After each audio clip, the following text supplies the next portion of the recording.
Robert Kiyosaki is the creator of Rich Dad, Poor Dad, and this time he gave his own stance on crypto. What's happening, everyone? I'm your host, Coin Central, and I hope you're all doing fantastic today. But Robert Kiyosaki recommends Bitcoin, gold, silver investments before it's too late.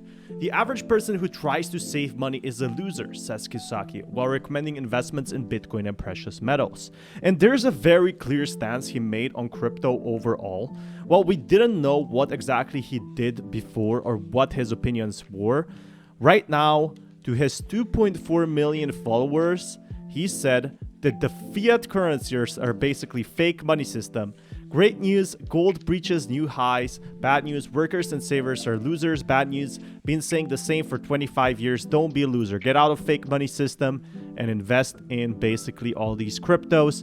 And I'm going to show you what exactly he said and give my own opinion on it.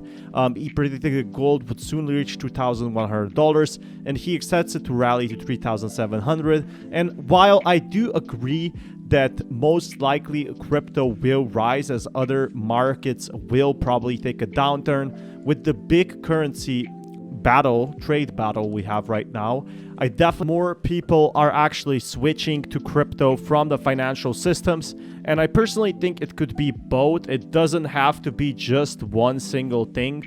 A lot of people expect, people to hide their money in the wallets, but Robert Kiyosaki just says don't be a fool. Don't make the same mistake as everyone else did, because a lot of people, they just keep cash on the bank, including I did the same mistake, and that's the big problematic thing that a lot of people are worried about, in my opinion. It's not that it's the best decision to hold Bitcoin. There's obviously better financial decisions, but it's obviously not the worst, and that's the good thing about it. That's the good thing I like about crypto overall. It's good, and so I like what you guys have to say. Thank you. And there's something else coming up on August 22nd, 2023. August 22nd, 2023. One of the biggest changes in world history is about to happen.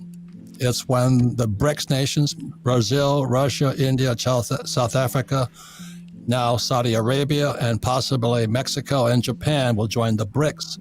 And they're going to get behind a cryptocurrency backed by gold. So do you guys have anything to say about that? Yeah, you have a bunch of different countries right now trying to come out with, central bank digital currencies. I think back in 2017, you had, I believe it was Argentina, I can't remember 100%, but they had the Petro, which was a oil-backed cryptocurrency, and that one essentially kind of just flopped. So it's really... That's good. Yep. Why did it flop? And what you guys are listening to, all listen to the Rich Dad Show, you're listening to history in the making as we're alive. Because what happened in 71, Nixon took the dollar off the gold standard. And 74, a guy named Kissinger, I think it was, went to Saudi Arabia and said the dollar will be backed by oil. So the Petra failed. That was a crypto backed by oil. Yes, exactly. And the main reason why was because it was government forced adoption and nobody used it. And which, surprise, surprise, right? So, with BRICS, I think this one has a lot more chance for, people gaining traction, because what it's trying to do is it's trying to make a trustless way for these countries to interact with each other through, like you said, blockchain type technology. What gold-backed crypto is more similar to is also similar to a stable coin or a central bank digital currency, which the EU, the IMF, working with Korea, Italy, and South Africa, Korea and Italy only, my bad, and Singapore. Right now, they're all working with Amazon to try to program central bank digital currencies. So you'll have Nouriel Roubini say that the central bank digital currency is what's going to make Bitcoin obsolete.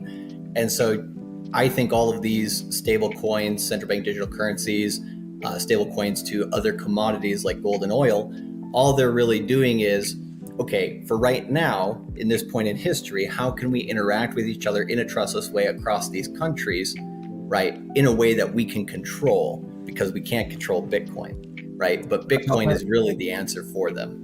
Let me ask you point blank. Do you guys have any much confidence in what the BRICS are trying to put together? No, not really. No, Good. Good. I personally do not. Why much. why not? Yeah. Mostly because, I mean, if you look at the BRICS nations, excluding because they still don't have Japan or Mexico just yet, but if you just look at the BRICS nations as they are, it's the majority of it's basically Right. just China. So you guys are pretty hardcore Bitcoin then. Bitcoin and Ethereum. Yeah. Well, so am I. Bitcoin, So I'm, Ethereum, and again, this is Rich Dad. We'll make no recommendations. I will tell you what I do, but we don't say that you should do it too. So when we come back, we'll be talking more to Charlie Engler and Miguel Munoz on how the average person, I mean, I think Bitcoin is 30,000 a unit today, and I'm in at 6. Want to find out how somebody with very little money can get started in Bitcoin. We'll be right back. Robert R. If you guys want more content like this, be sure to smash that like button, and I'll keep you guys updated with more news. There's tons of good stuff out there, and I want to keep you updated. So if you want to follow my journey, subscribe and smash that like.